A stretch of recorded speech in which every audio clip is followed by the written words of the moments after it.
a great question for Ask Me Anything series this week. We're talking about my routines and rituals. I really don't have any routines or rituals, but I'll tell you a few things that I do that keep me sane. I don't wake up every day with like, oh my god, I gotta do this, this, and that, and by 9 a.m. I should do this, by 10 a.m. I should do that, by 12 I should have done this, and if I didn't do any of these things, I'm fucked, right? I don't look at it that way. I look at my, I look at my rituals as things that enable me to kind of stay focused.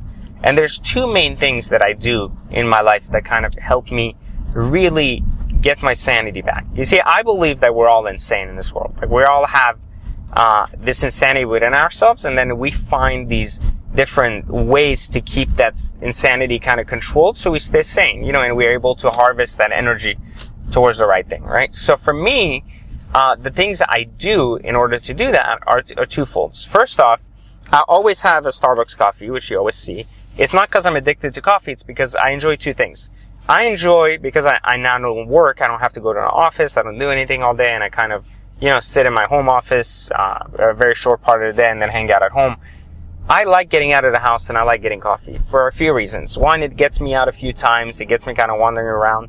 Two, it kind of forces me, out of the house so that I can interact, etc. So this is kind of, something I do. Now, why is this important? Because the more successful you become, the more disconnected from society you become. Because the more you start becoming aware of how fucked up society is. So the better you become at understanding people and working with them, the less you want to work with them.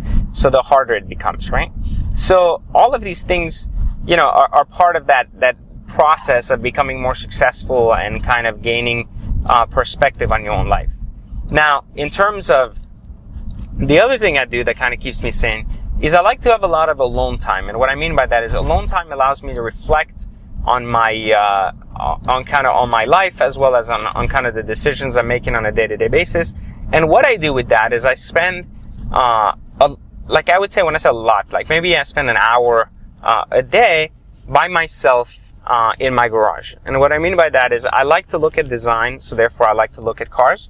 And I also like driving cars, but I also like cleaning up or wiping down cars, touching them up, right? It brings me back to my roots of kind of just doing things on my own. And so my time with my cars, regardless that is cleaning them, driving them, or just being around them, is one of my other times of self-reflection and a time of kind of comfort and not necessarily just being sane, but also kind of being self-reflective. And I think we should all have a time where we are self-reflective, as I find it very, very helpful in order to be able to succeed and to kind of refresh yourself and move forward. Hey guys, welcome back to another Ask Me Anything. Today's question is actually really interesting. It talks about habits and how did I break my worst habits?